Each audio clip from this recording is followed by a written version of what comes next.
Chair, are you ready for housekeeping?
Chair, are you ready for housekeeping?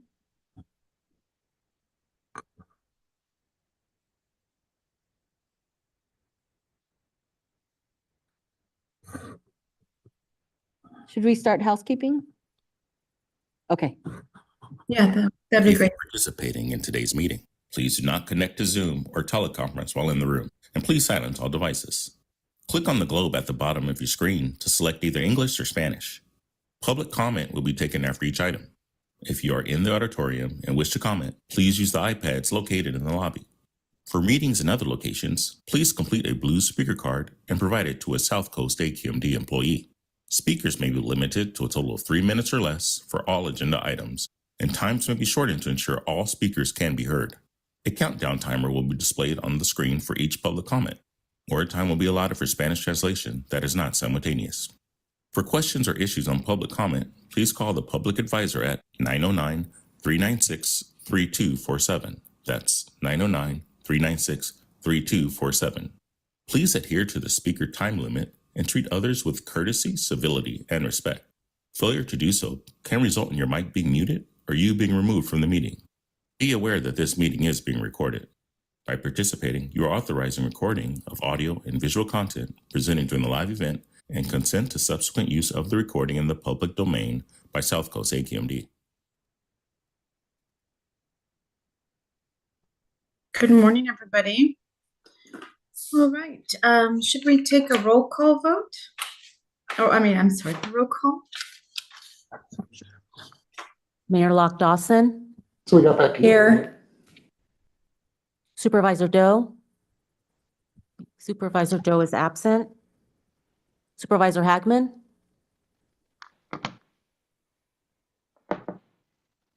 Supervisor Hagman is absent. Board Member Krakoff. Board Member Krakoff is absent. Mayor Pro Tem McCallum. Mayor Pro Tem McCallum is absent. Supervisor Mitchell. Supervisor Mitchell is absent. Board Member Padilla Campos is absent. Supervisor Perez. Supervisor Perez is absent. Councilmember Rahman. Councilmember Rahman is absent. Councilmember Rodriguez. Councilmember Rodriguez is absent. Mayor Solache. Present. Vice Chair Cacchiotti. Present at District Headquarters. And Chair Delgado. And I'm here. I'm guessing that board members are going to be trailing in. Is it okay to keep going, Wayne? Chair, I was just going to say, I think we're having trouble with one of the links. It doesn't seem to be working. I too had trouble getting in and I had to search for another link. So we're trying to send out a new link to other board members.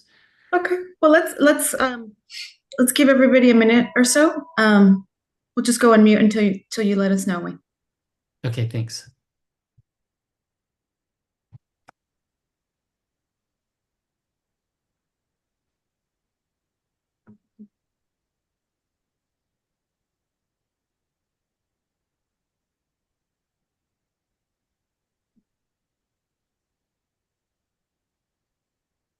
Sorry, Kurt's on. Morning, welcome.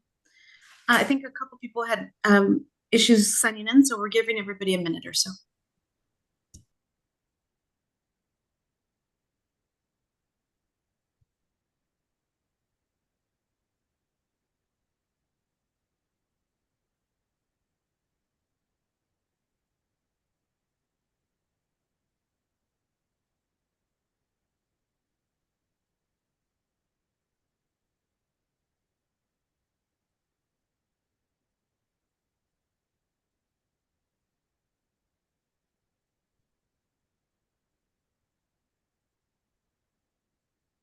Susan, do we have a quorum? No, we do We not. don't need a quorum, actually. It's just a discussion item. Chair, then if that's the case, I recommend we get started. Okay, go ahead. Right. Good morning, Chair. Good morning, Vice Chair and members of the board. Sujata Jain, Chief Financial Officer.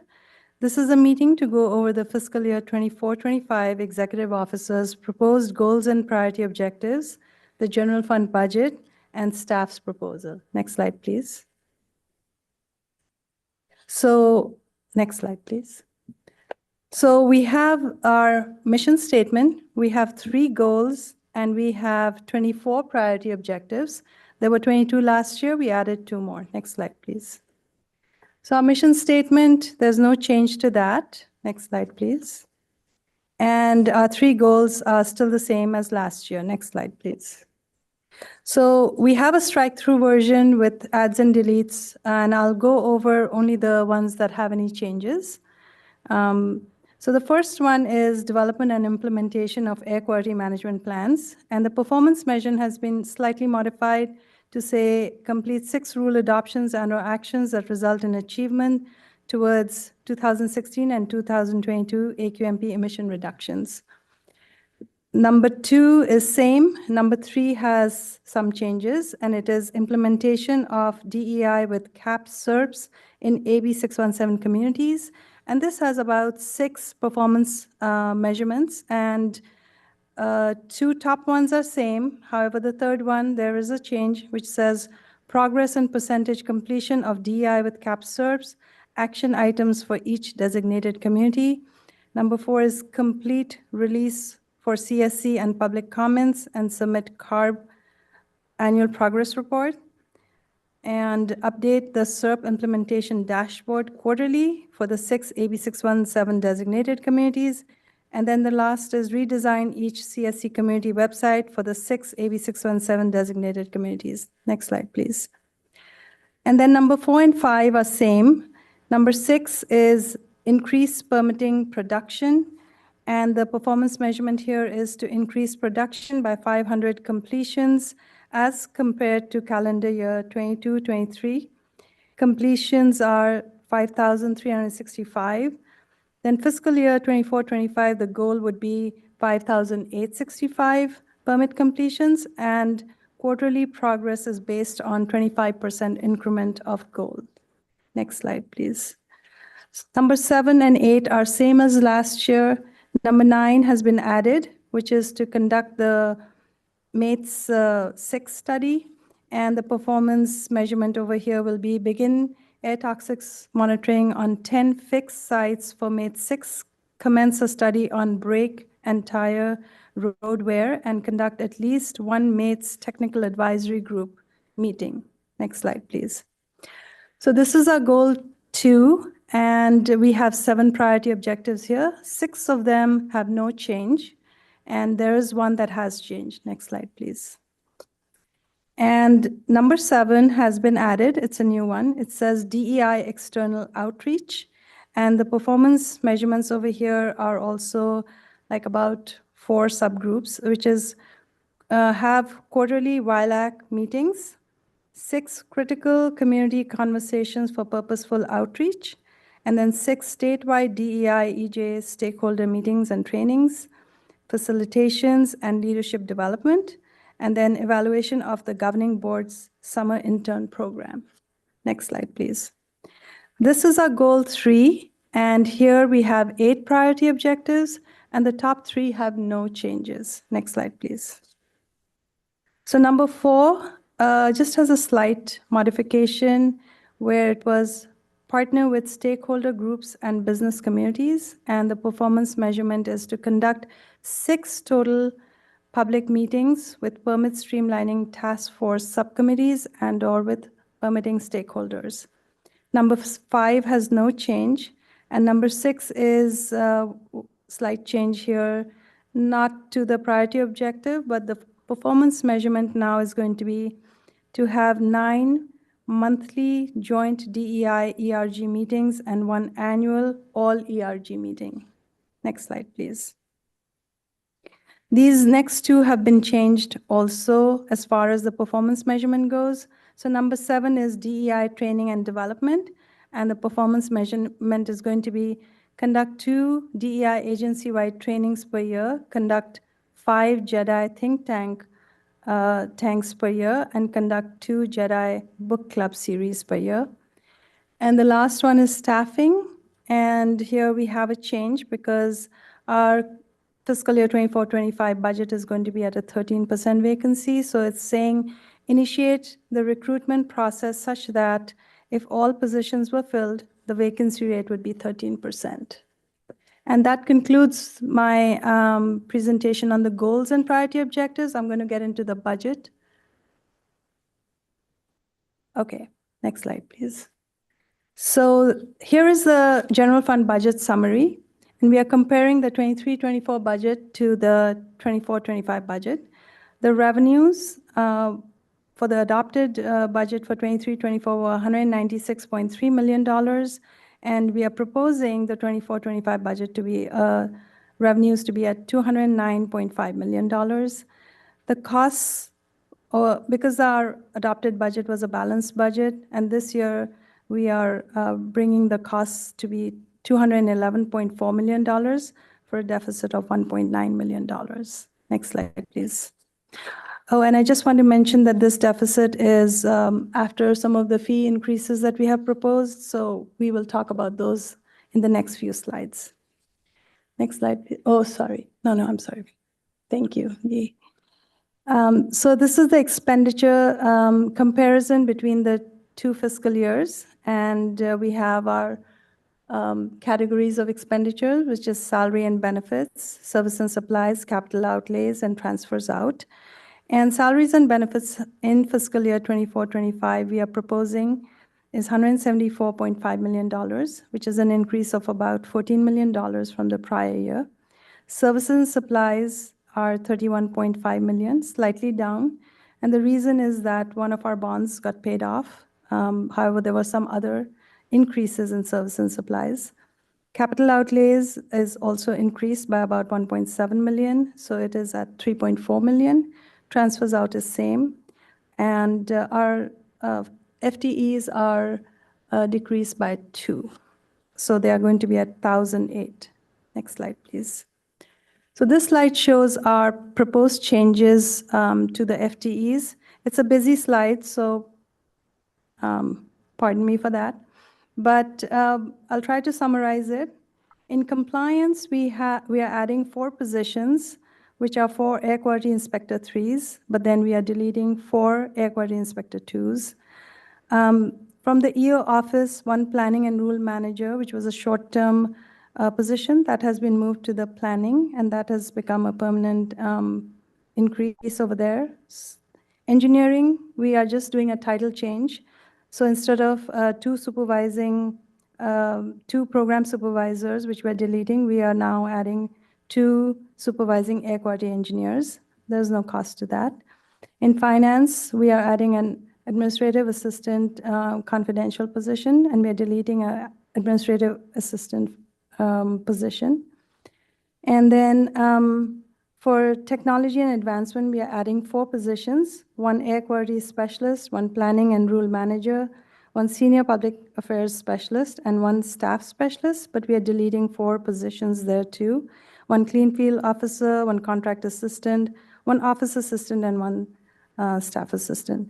And then lastly, for the monitoring and the monitoring division, we are adding 4 positions and deleting 6. So the adds are 2 administrative assistants, 1 principal air quality instrument specialist, and then one senior air quality engineer manager, but we're deleting 3 air quality instrument specialists, one contract assistant, one office assistant, and one senior office assistant. So next slide, please. So the next slide is showing this pie chart, which breaks down the activities in our general fund budget. And 65% of our general fund budget goes towards core activities such as permitting, monitoring, and compliance. If you add in rules and technology, then it's another 15%. So 80% of the budget goes towards those activities, and 20% is for others. Next slide, please. This is a slide on revenue comparisons, just like we did on expenditures. So the revenue, the top 3 categories are our stationary sources, emission fees, annual renewal fees, and permit fees. And this year, you can see that there's an increase in the emission fees, and annual fees are increasing also. And in total, those 3 fees are increasing by about $7 million. And this is because we are applying CPI of 3.5%. There is a phase-in for the permit fees from last year of a 2%, and a 1.5% increase this year is being proposed on permit fees and annual operating fees. Area sources is same as last year. Mobile source, there's a slight uptick of $1.5 million. Transportation is pretty much status quo. And the other category is pretty large, but it has a lot of the grants, federal grants, state grants, penalties, hotspots, interest, transportation, PERP. And the increase is mainly due to the reimbursement that we get, because when staff does the work, on the expense side, there's some increase on that side too, because when staff does work, we get reimbursed for that, and there is an increase in the staff's rate. Next slide, please. So this is revenue and expenditure uncertainties. We just want to talk about this. There is an uncertainty always that we keep a close eye is on our retirement cost. And we get this annually, the contribution that we have to make for our pension, which is SB-SERA. And we have a very big liability, about $200 million. And part of that liability gets rolled into our contribution. Our contribution consists of 2 pieces. One is the normal cost, and one is the unfunded liability. And the other thing that impacts our retirement cost, if SB-SERA has an assumed rate of return on their investments, and if there is a, change in that because there is either the market doesn't do well or whatever, it impacts us if we don't hit that rate of return. Of course, if they do very well, then we also benefit from that because that gain is smoothed over, losses are smoothed over. The other thing that we always are keeping an eye out on is if they change their assumed rate of return, well, if they make it go down from 7.25 to 7, that will increase our contributions. AB 617 is an ongoing funding. Every year it gets renewed. So we have a lot of staff that are directly, they work on this funding. And so we want to make sure that we get the same level of funding, or if not more. Same thing with federal and state grants. We get a lot of federal and state grants, and we are always trying to make sure that we get the same level, and lately we have been getting more also, and we are looking for opportunities to get more. Penalties and settlements is always an uncertainty from year to year. It varies, and the impact of inflation on economy. Although inflation has gone down compared to the prior year, it's still not at the level that the feds want, which is generally 2.5%. So it's still high, and how that impacts the businesses has an impact on us too. Next slide, please. This slide is showing our 5-year projection. And just to summarize it, as I mentioned, our CPI came in at 3.5%. So we are allowed to increase our fees by 3.5%. The vacancy rate going forward is at 13%. Currently, we are at 15%. We are proposing to use about $1.9 million from the reserves for the fiscal year 24-25 budget. And the governing board's policy is to keep the reserves at 20% of revenue. So we are at that in the first 3 years. In the last 2 years, we are going to dip below that, but that's pretty far out, and we should be able to manage that. Historically, we have done that. And lastly, I do want to mention that the 4-year labor contract has been fully projected out in this projection. And we have the rest of the presentation is going to be done by our Assistant Deputy Executive Officer from Planning, Rules, Development, and Implementation, Mike Krause. And before we go to Mike, I just want to check in that board members don't have any questions for staff. If you do, feel free to raise your hand through the presentation, and we'll go to Mike.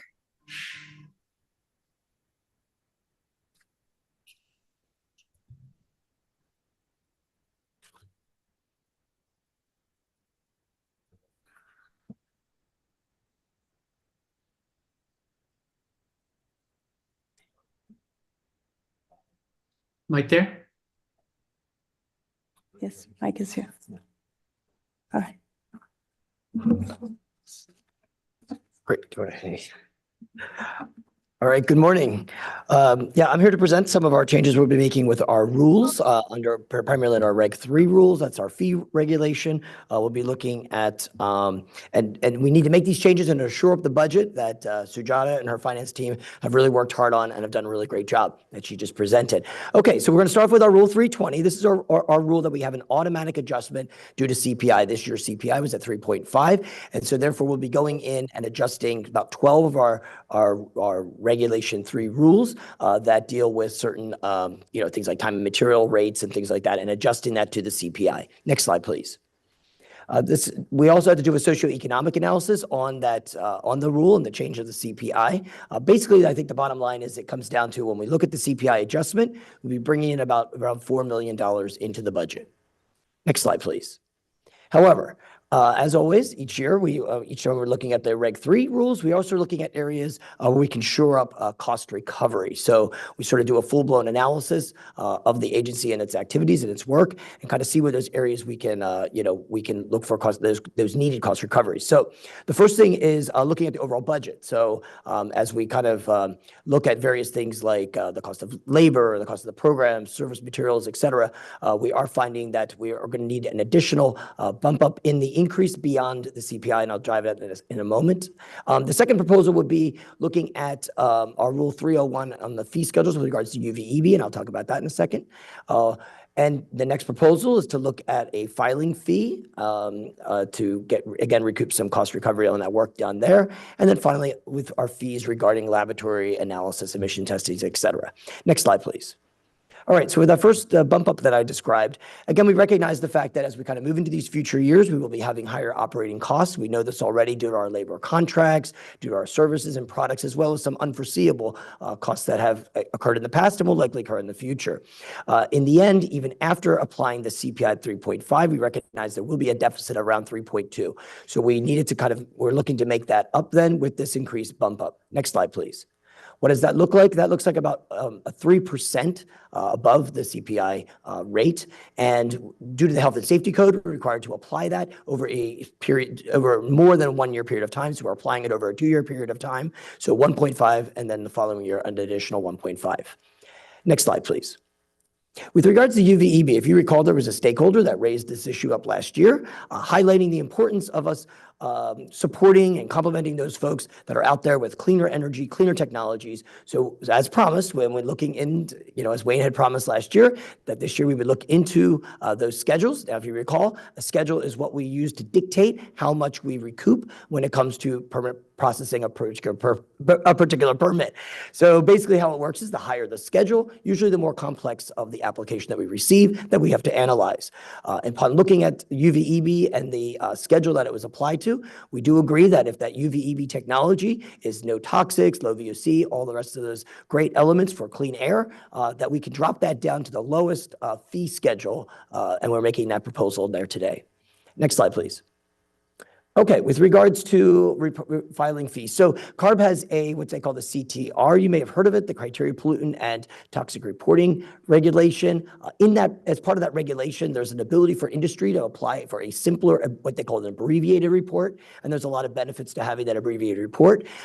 However, in the first round, we noticed a huge increase of those applications and those folks taking advantage of those abbreviated reports. Above and beyond what we expected was actually going to come in. So we definitely felt that this is an opportunity and a perfect time to get a cost recovery with regards to the processing of that. So we are proposing a fee, as you can see, $106.48 in those report submittals. So we don't think it's too burdensome per se, but we also think it's also very important to get that compensation for the work that's being done on our end.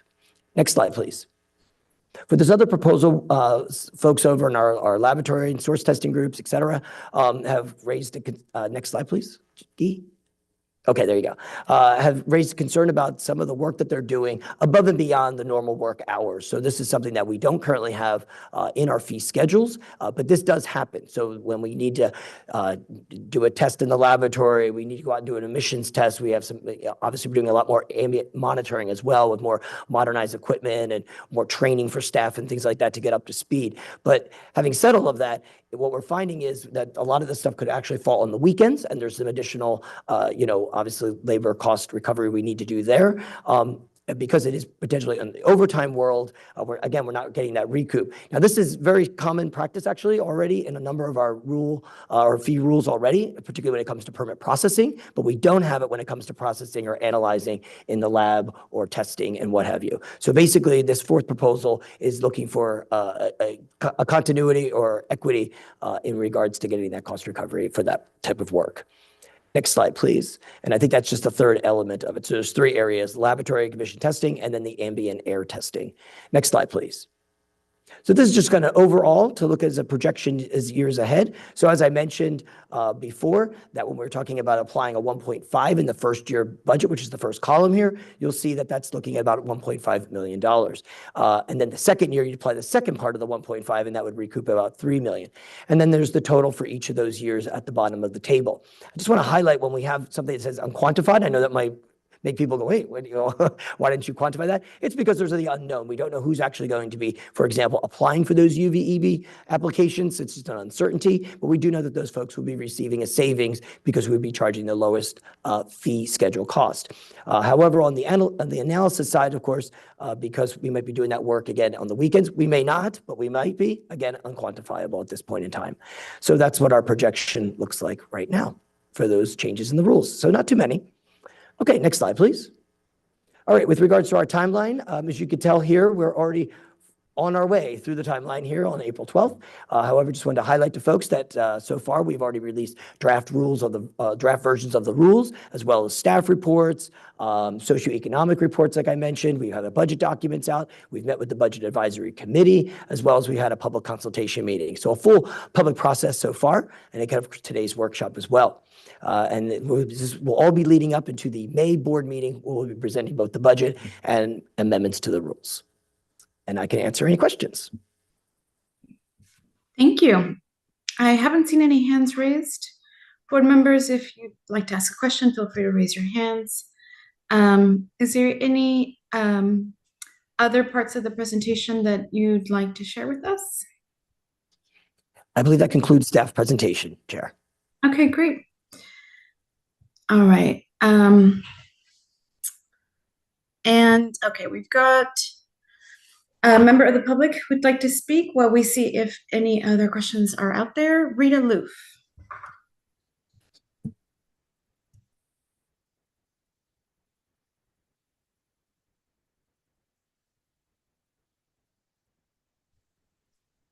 Good morning. Rita Lou, Director of Environmental Affairs for RadTech International. And I think, some of the goals that have been presented are really worthwhile. And as a matter of fact, I've already seen some being implemented at the permitting task force yesterday.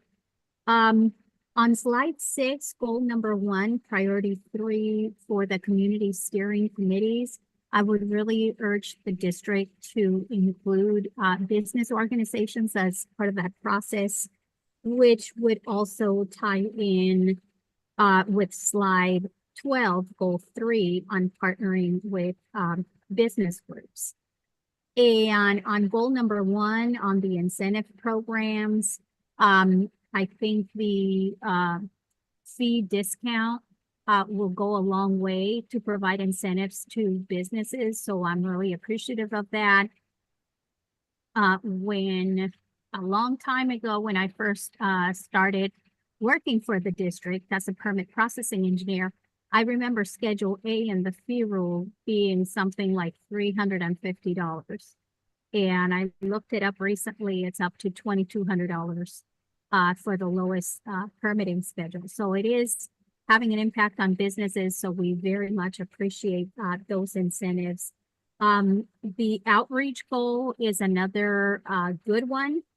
And we think that listing resources on the district's website to basically point small businesses and medium-sized businesses in the right direction where to get help from the business community would be really great. A lot of small businesses are really hesitant to interact with the district directly. And most of the resources that are listed on the district's website are regulatory entities.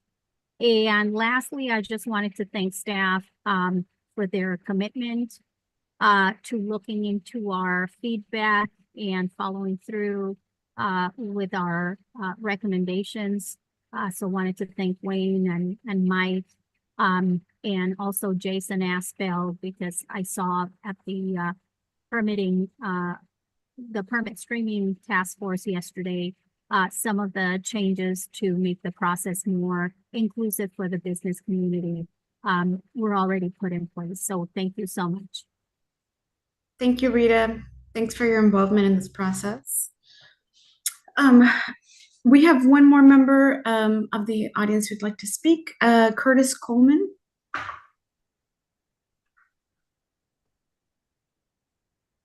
Yes, good morning. Kurt Coleman, Executive Director of the Southern California Air Quality Alliance. I want to thank the staff for the work they've been putting in on this and on the permit streamlining issues. As Rita indicated, there was a meeting yesterday of the Permit Streamlining Task Force Subcommittee. I thought it went really, really well and is certainly moving in the direction that David Rothbard and I had hoped when we brought the issue up in February.